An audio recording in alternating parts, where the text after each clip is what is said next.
بول رہا کیرانا ہے، بول رہا کیرانا ہے۔ سواگت ہے دوستو آپ سبھی کا دیہات کی آواز میں آپ کے ساتھ محمد ارشاد۔ آئیے دوستو سنتے ہیں عمران پرتاپ گڑھی کی ایک بہترین نظم۔ اس سے پہلے بتا دوں کسی نے کیا ہی خوب کہا ہے، اپنے آپ کو اچھا سمجھنا نقص کی دلیل اور کم عقلی کی علامت ہے۔ آئیے سنتے ہیں عمران پرتاپ گڑھی کی نظم۔ تو آپ سے گزارش ہے ویڈیو کو لائک کیجیے اور چینل کو ضرور سبسکرائب کیجیے۔ یہ ہماری اپنی ایک کوشش رہتی ہے۔ میں پڑھتا ہوں نا، بول رہا کیرانا ہے، بول رہا کیرانا ہے۔ جو پروپیگنڈا کھڑا کیا گیا تھا الیکشن بعد، اس کی ہوا کہاں چلی گئی کچھ پتہ ہی نہیں۔ الیکشن بعد آپ نے کبھی بھی خبروں میں یہ نہیں دیکھا ہوگا کہ کیرانا سے لوگ پلائن کر رہے ہیں یا کیرانا کشمیر بنا، کیونکہ وہ سارا پروپیگنڈا اس بات کے لیے تھا کہ کسی طرح ناہید حسن کو چناؤ کروا سکیں۔ لیکن بیچاروں کا پروپیگنڈا پوری طرح سے فیل رہا، کیونکہ آپ بہت محبت کرتے ہیں ناہید سے، اس میں کوئی دو رائے نہیں۔ سلام ہے آپ کی محبت، اور اسے سہج کے رکھیے گا، اسے بچا کے رکھیے گا۔ اور ناہید بھائی، میں تو کسی بھی نیتا کو، کسی بھی سیاسی انسان کے معیار کو اس سے آنکتا ہوں کہ وہ کسی مشاعرے میں کتنی دیر بیٹھا، کیونکہ ہم شاعر سماج کا آئینہ ہے، اور آئینے کے سامنے بیٹھنے کی ہمت وہی کر سکتا ہے جس کا دامن صاف ستھرا ہے۔ آپ بیٹھیے مت سمجھیے گا کہ آپ کی لڑائی صرف مسلمان، مجھے خوشی ہے کہ آپ خوش نصیب ہے کہ آپ کے سر پہ ماں کا سایہ اس طرح سے بنا ہوا ہے کہ میں جتنی دیر انہیں دیکھ رہا تھا مجھے ایسا لگ رہا تھا کہ اس ماں نے کبھی شاید آپ کو باپ کی بھی کمی نہیں کھلنے دی ہوگی۔ آپ خوش نصیب ہیں کہ ایسی ایک تیز ترار ایک دلیر ماں آپ کے حصے میں آئی ہے۔ یہ خوش نصیبی آپ کے، اللہ آپ کے سر پہ اس ماں کا سایہ برقرار رکھے۔ میں پڑھتا ہوں نظم صاحب۔ کیرانا خود بول رہا ہے، خود اس پروپیگنڈے کے خلاف بول رہا ہے۔ میں پڑھتا ہوں صاحب کہ بول رہا کیرانا ہے، بول رہا کیرانا ہے، بول رہا کیرانا ہے، بول رہا کیرانا ہے۔ رفتہ رفتہ اپنے لبوں کو، رفتہ رفتہ اپنے لبوں کو کھول رہا کیرانا ہے، بول رہا کیرانا ہے، بول رہا کیرانا ہے، بول رہا کیرانا ہے، بول رہا کیرانا ہے۔ رفتہ رفتہ اپنے لبوں کو، رفتہ رفتہ اپنے لبوں کو کھول رہا کیرانا ہے، بول رہا کیرانا ہے، بول رہا کیرانا ہے۔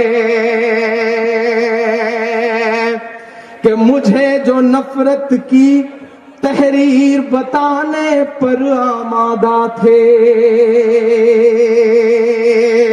مجھے جو نفرت کی تحریر بتانے پر آمادہ تھے، اور دروپدی والا چیر بتانے پر آمادہ تھے۔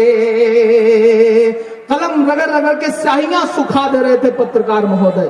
میں پڑھتا ہوں، بڑے بڑے آرٹیکل لکھے جا رہے تھے کیرانا بنا کشمیر۔ میں مصرے پڑھ رہا ہوں صاحب کہ مجھے جو نفرت کی تحریر بتانے پر آمادہ تھے، اور دروپدی والا چیر بتانے پر آمادہ تھے، وہ جو سیاہی اور لہو کا فرق بھلائے بیٹھے ہیں، وہ جو سیاہی اور لہو کا فرق بھلائے بیٹھے ہیں، وہ کیرانا کو کشمیر بتانے پر آمادہ تھے، وہ کیرانا کو کشمیر بتانے پر آمادہ تھے۔ اور کیرانا والوں، اگلا جو مصرع ہے اس سے سچا اچھا آپ کے لیے کچھ نہیں کہا جا سکتا۔ میں پڑھتا ہوں، دیکھتا ہوں آپ کیرانا والوں کیرانا سے کتنی محبت کرتے ہیں، اپنے اس نام سے کتنی محبت کرتے ہیں۔ کہ وہ جو سیاہی اور لہو کا فرق بھلائے بیٹھے ہیں، وہ کیرانا کو कश्मीर बताने पर आमादा। अब आइए दोस्तों, नज़म सुनने के बाद निदाए मिंबर और मेहराब किताब से सुनते हैं कुछ बेहतरीन बातें। खिदमत खल्क, इस्लामी नुक्ता नज़र से खलीफतुल मुस्लिमीन कौम का खादिम होना है और हज़रत अबू बकर खिलाफत मिलने से पहले भी मुसलमानों की खिदमत किया करते थे और खिलाफत मिलने के बाद भी वो खिदमत करने में पेश रहे। मदीना के किनारे पर एक बुढ़िया अंधी मोहताज रहती थी। हज़रत उमर हमेशा उसके यहाँ इस इरादे से जाते कि खिदमत करें, मगर जब पहुँचते तो मालूम होता कि कोई आदमी उनसे पहले आकर खिदमत कर गया। एक रोज़ दरवाजे में छुप कर खड़े हो गए। वक्त मुकर्ररा पर वो शख्स आया, देखा तो हज़रत अबू बकर थे। ये खिलाफत का ज़माना था। मुकर्ररा वजीफ़ा के खर्च में किस कदर एहतियात थी उसका अंदाज़ा इस वाक़या से कीजिए। एक रोज़ उनकी बीवी ने शेरनी की फरमाइश की।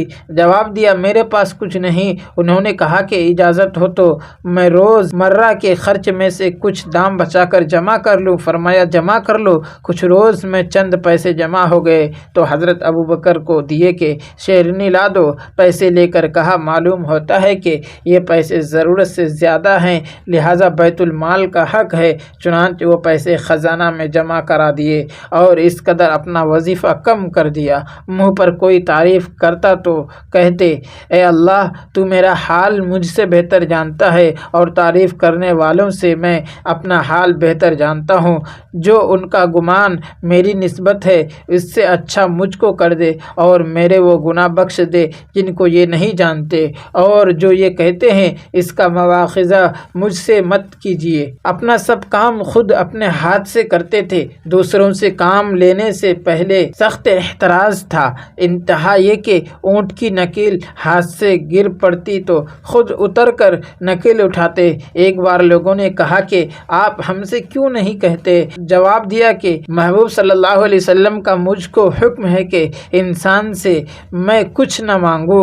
उसूल खिलाफत, हज़रत अबू बकर सिद्दीक़ रज़ी अल्लाह अन्हु की खिलाफत की बुनियाद कुरान व हदीस पर थी। जब कोई मामला पेश आता तो कुरान की तरफ रुजू करते, अगर कलाम मजीद में ना मिलता तो हदीस की तरफ तवज्जो करते। अगर ख़ुद हदीस ना मालूम होती, मजमा में आकर दरियाफ्त करते कि फ़लाँ मामला में किसी को हदीस याद है। अक्सर ऐसा होता कि बहुत से आदमियों को हदीस मालूम होती, उस पर शुक्र करते कि मेरी मदद के वास्ते इस कदर सुन्नत रसूल के जानने वाले मौजूद हैं। जब हदीस भी ना मिलती तो सहाबा में अहले अल राय और मुंतखब बुजुर्ग थे, उनको मजमा करके मशवरा करते थे। जिस राय पर इजमा हो जाता उस पर कारबंद होते। इस्लाम ने जो मसावात की रूह फूंकी थी उसको आखिर उम्र तक निहायत एहतमाम से कायम रखने की कोशिश की। बैतुल माल की आमदनी मसावी तौर पर तकसीम की जाती थी। इसमें जो उन बूढ़े मर्द या औरत का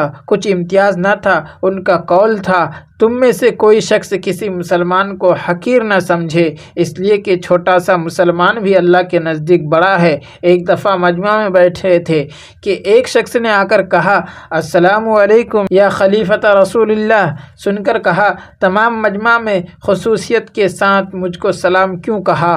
खिलाफत के बाद जब अव्वल मरतबा अदाए उम्रा के वास्ते मक्का गए तो लोग उनके पीछे पीछे चलने लगे। सबको इलाहिदा कर दिया और कहा, अपनी राह पर चलो। शान तकब्बुर से हमेशा एहतराज रखा। एक मरतबा एक फातिह अमीर ने नामा फ़तह के साथ दुश्मन का सैर भेजा तो बहुत नाखुश हुए। लाने वाले ने उज़्र किया कि हमारे दुश्मनों का यही तर्ज अमल है। फरमाया कि हम रूम व फारस के मुक़ल्लिद नहीं। इसके बाद आम हिदायत की कि आइंदा सिर्फ फ़तह की खबरें भेजी जाएं, दुश्मन का सर ना भेजा जाए। दोस्तों, वीडियो के आखिर में आपसे गुजारिश है, अगर वीडियो पसंद आई हो तो वीडियो को लाइक कीजिए और चैनल में पहली बार विजिट किया तो सब्सक्राइब करके बेल आइकन को प्रेस कर दें। मिलते हैं किसी और वीडियो में ऐसे ही नज़म के साथ।